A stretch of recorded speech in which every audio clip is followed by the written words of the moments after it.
बोलो सियावर रामचंद्र जी की जय। पवन सुत हनुमान जी की जय। उमापति महादेव जी की जय। तो आज हम लोग 28वें मास पारायण में प्रवेश कर रहे हैं, जो कि उत्तरकांड के दोहा नंबर 1 से शुरू होकर दोहा नंबर 62 में विश्राम लेगा। तो सबसे पहले उत्तरकांड में तुलसीदास जी मंगलाचरण करते हुए कहते हैं, केकी कंठाभ नीलम सुरवर विलस्विद प्रपादाब्ज चिन्हम शोभाड्यम पीत वस्त्रम सरसिज नयनम सर्वता सुप्रसन्नम पाणो नाराज चापम कपिनिकरयुतं बंधुना सेव्यमानं नौमीड्यं जानकीशं रघुवरमनिशं पुष्पकारूढ़ रामं कौसलेन्द्रपद कंज मंजुलो कोमलाव ज महेश वंदितो जानकी कर सरोज लालितो चिंतकस मनंग भृंग संगिनो कुंद इंदुदर गौर सुंदरम अंबिका पति भीष्ट सिद्धिदम कारुणिक कलकंज लोचनम नौमी शंकर मनंग मोचनम। तो इस तरह से मंगलाचार करते हुए तुलसीदास जी लिखते हैं कि भरत अब सोच रहे हैं कि अब प्रभु के 14 वर्ष पूरे हो रहे हैं, अब केवल एक ही दिन बचा है।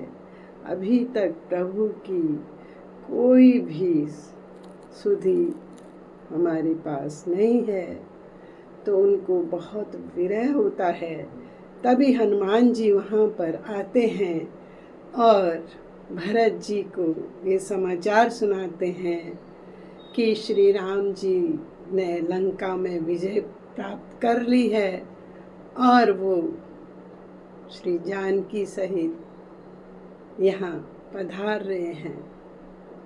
ऐसा सुनकर भरत जी के आँखों में प्रेम के आंसू बह गए और उन्होंने हनुमान जी को गले लगा लिया। और जब प्रभु श्री राम अयोध्या पहुँचते हैं तो सारा अयोध्या नगरी बहुत ही उमंग और उल्लास से भर जाती है।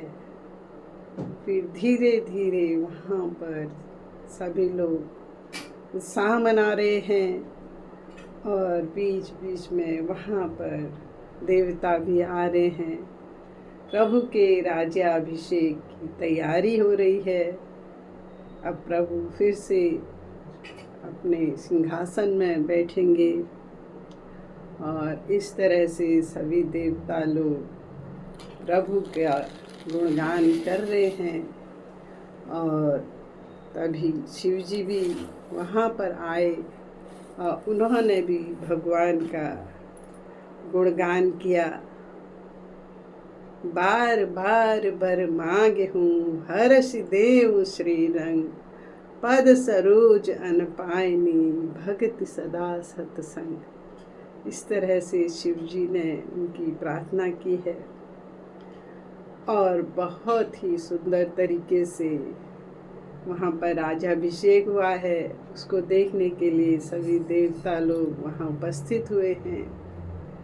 राम राज बैठे त्रैलोका हर्षित भय गए सब शोका बयरुन कर काहू सन कोई राम प्रताप विषमता खोई।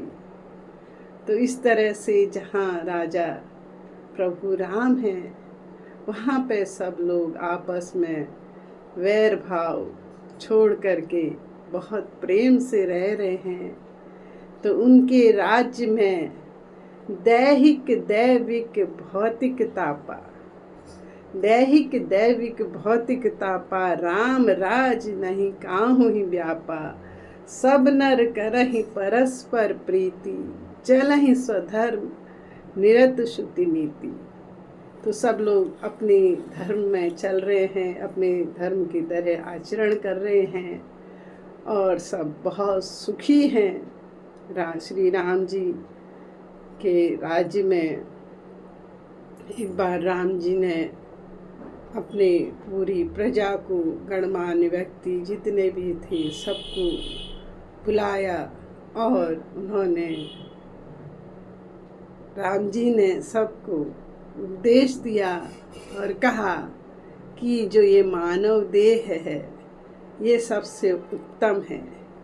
इसी देह के द्वारा हम मोक्ष प्राप्त कर सकते हैं और प्रभु पे दृढ़ विश्वास अगर हमें है और प्रभु का नाम लेते हुए हम अपने सारे कार्य कर रहे हैं तो अवश्य ही हम भवसागर से पार हो जाएंगे। इस तरह से श्री राम जी अपनी प्रजा को समझा रहे हैं, दृढ़ विश्वास करके तथा संतों का संग करके भवसागर से पार किया जा सकता है। बिनु सत्संग न हरि कथा, तेहि बिनु मोह न भाग, मोह गए बिनु राम पद, होई न दृढ़ अनुराग। तो इसके लिए सत्संग जरूरी है, गुरु का होना बहुत जरूरी है। तो इस तरह से राम जी ने वशिष्ठ जी से के साथ संवाद किया, पूरी प्रजा के साथ संवाद किया और फिर शिवजी पार्वती जी से कहते हैं कि हे प्रिय, अब जब रामचंद्र जी वहाँ आ गए हैं, वहाँ बहुत ही उल्लास उमंग हो गया है अयोध्या में। और काकभुसुंडी जी वहाँ पे एक बार उनसे गरुड़ से भेंट करते हैं। गरुड़ जी को एक बार मोह हो जाता है कि भगवान होते हुए भी ये नागपाश से कैसे बधे। तो उस मोह को दूर करने के लिए काकभुसुंडी जी गरुड़ जी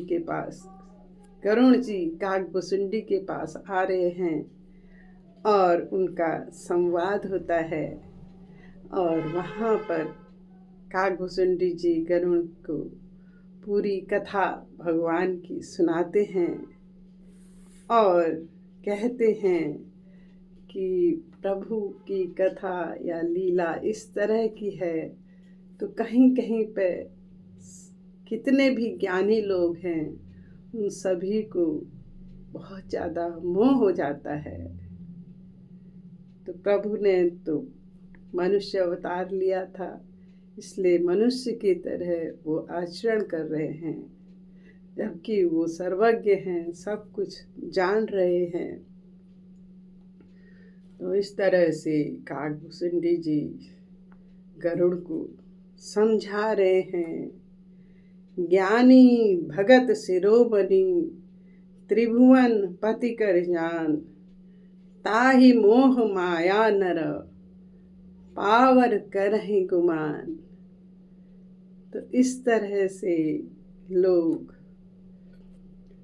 जहाँ पर ज्ञानियों को भी मोह हो रहा है तो मनुष्य बिना ही बात के घमंड कर रहा है और वो ये मोह, काम, क्रोध, मद, लोभ छोड़ करके अगर प्रभु का नाम ले रहा है और अपना कार्य कर रहा है तो उससे बड़ा ज्ञानी कोई नहीं है।